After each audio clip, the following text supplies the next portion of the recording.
കാരണം സമസ്ത കേരള ജമിയത്തുൽ ഉലമ എന്നുള്ളത് വലിയൊരു സംഘടനയാണ്. ഇപ്പൊ എല്ലാവർക്കും മനസ്സിലായി, നമ്മൾ വലിയ സംഘടന എന്ന് പറയുമ്പോൾ അതെല്ലാവർക്കും ഒരു സംശയമാണ്. ഇപ്പൊ എല്ലാവർക്കും മനസ്സിലായില്ലേ, സംഘടനന്റെ വലിപ്പം മനസ്സിലായാലും എല്ലാവരും ഇവിടെ കൂടിയതൊക്കെ സമസ്തന്റെ മക്കളാണ്. അല്ലാതെ ഏതെങ്കിലും ഒരു വിദേഹത്തുകാർ ഇവിടെ കൂടിയിട്ടുണ്ടാവൂല, അല്ലെങ്കിൽ ഏതെങ്കിലും ഒരു കള്ള തരീക്കത്തുകാർ ഇവിടെ കൂടിയിട്ടുണ്ടാവൂല. കാരണം അവർക്കൊന്നും കൂടാൻ കഴിയൂല. അപ്പൊ സമസ്ത കേരള ജമിയത്തുൽ ഉലമയുടെ മക്കളാണ് ഇവിടെയൊക്കെ കൂടി. സമസ്ത കേരള ജമിയത്തുൽ ഉലമയിൽ നിന്ന് താൽക്കാലികമായി വിട്ടുനിൽക്കുകയോ അല്ലെങ്കിൽ വിട്ടു നിർത്തപ്പെടുകയോ ചെയ്തതായ വ്യക്തികളോ അല്ലെങ്കിൽ സംവിധാനങ്ങളൊക്കെ ഉണ്ടെങ്കിൽ അവരൊക്കെ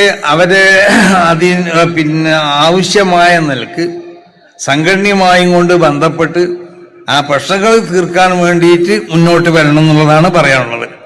അപ്പോൾ അങ്ങനെ ചില സംവിധാനങ്ങളൊക്കെ സമസ്ത കേരള ജമിയത്തുൽ ഉലമ വിട്ടു നിർത്തിയിട്ടുണ്ട്. അത് വിട്ടു നിർത്തിയത് അത് പ്രശ്നം പരിഹരിച്ചുകൊണ്ട് സമസ്ത കേരള ജമിയത്തുൽ ഉലമയിലേക്ക് അവർ തിരിച്ചു വരണം എന്നാണ് അവരോടും പറയാനുള്ളത്.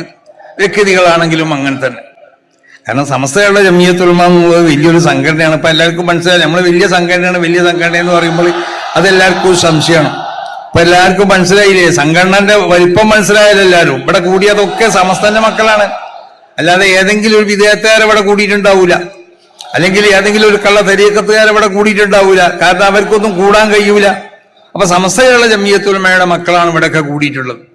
അപ്പൊ അതൊരു വലിയ സംഘടനയാണ്. അതിനെ നിസ്സാരമാക്കാൻ വേണ്ടി ആരും മെനക്കെടരുത്, അതിനെ വേദനിപ്പിക്കാൻ വേണ്ടി ആരും മെനക്കെടരുത്. ഒത്തൊരുമിച്ച് പോകാൻ വേണ്ടി എല്ലാവരും ശ്രമിക്കണം എന്നാണ് ഈ അവസരത്തിൽ എല്ലാവരും ഉണർത്താനുള്ളത്.